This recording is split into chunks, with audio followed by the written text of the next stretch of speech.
you have HEX and now there's PulseChain. Sure. Is there a need for two projects? Oh God, yes. They all amplify each other. Every one of my projects amplifies the other projects. Educate me, enlighten me.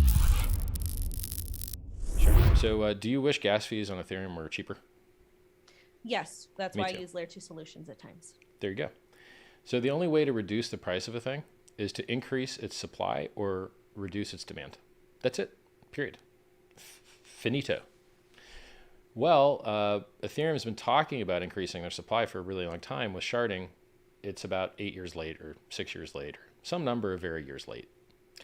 So they're going to do ETH 2.0. You want to know a funny secret people don't know about ETH 2.0?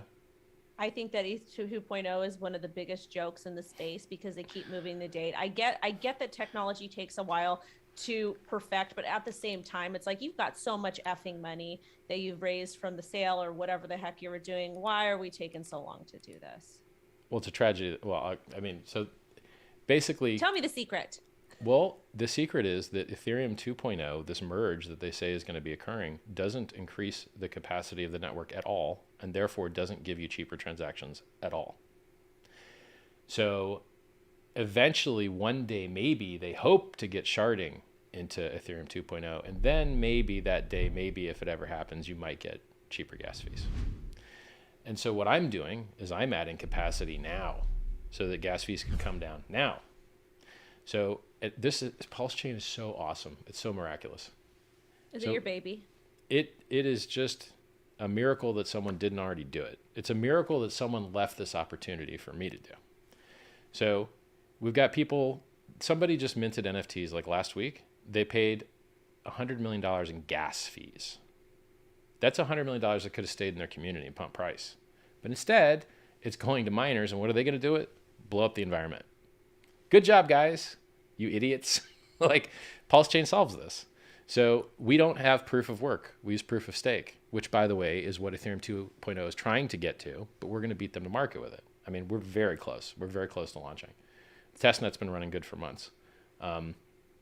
So we remove the negative price pressure of miners dumping to pay for electricity, remove the environmental harm. Instead of paying miners a block reward, we pay validators 75% of the fees, and the other 25% get burnt. So it's deflationary.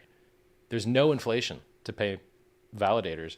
They only get 75% of the fees. The other 25% gets burnt.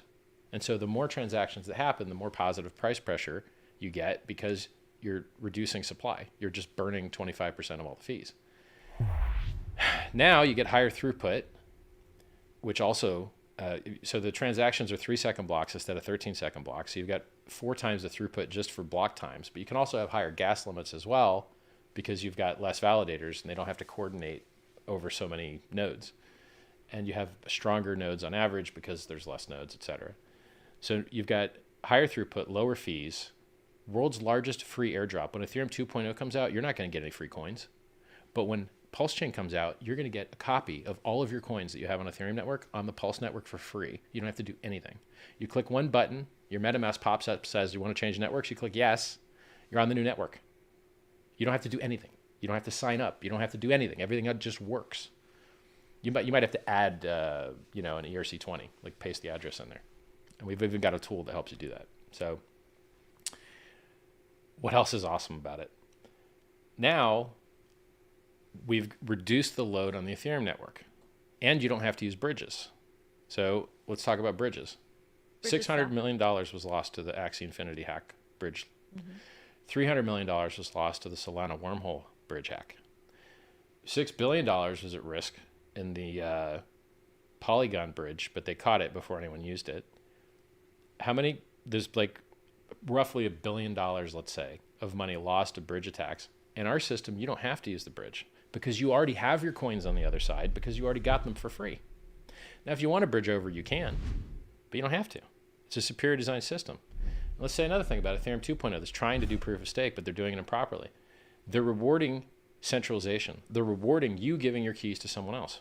$100 million of Ethereum users gave their keys to some company, Fireblocks. Fireblocks lost the keys. They lost $100 million of people's money that were supposed to be staking for Ethereum 2.0 because in Ethereum 2.0, there's no delegation. You have to have 32 ETH to become a validator, And you have to run your own server hardware. And if your server's ever offline, you lose money. Oops. Hope you like being a system admin. And so what does everyone do?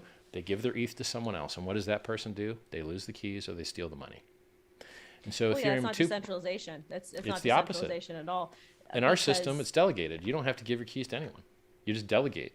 And then if you don't like who you delegate it to, you change to somebody else. You hold your keys. Nobody else. It's perfect. And I can use MetaMask with PulseChain if I did decide to invest. Absolutely. Yep. But you don't have to do anything. It doesn't matter. Like, just when the mainnet comes live, which hopefully 14 days, then it might be less. I don't know. It depends. It's software. It's hard. You just use it. You don't have to do anything. You don't have to sign up. You don't, like, it just works. You click one button, you click yes in MetaMask, it switches you over to the PulseChain network. You add your ERC20s, trade if you want. We have an exchange called PulseX, and it's similar to Uniswap, except the fees are lower. So instead of 0.3%, you pay 0.29, and it burns 22% of the fees, and it buy and burns up the PulseX token for 22% of the fees, 21.7, I believe. So, these new tokens I'm designing are purely deflationary, no inflation. It's awesome, and unlike the Uni token, where the Uni token from Uniswap literally has no connection to the trading whatsoever. None. You trade has nothing to do with the Uni token. In this system, when you trade, the PulseX token receives buy and burn pressure from that. So it's a more honest, more direct, it's just better. So PulseX is better than Uniswap, and PulseChain is better than Ethereum.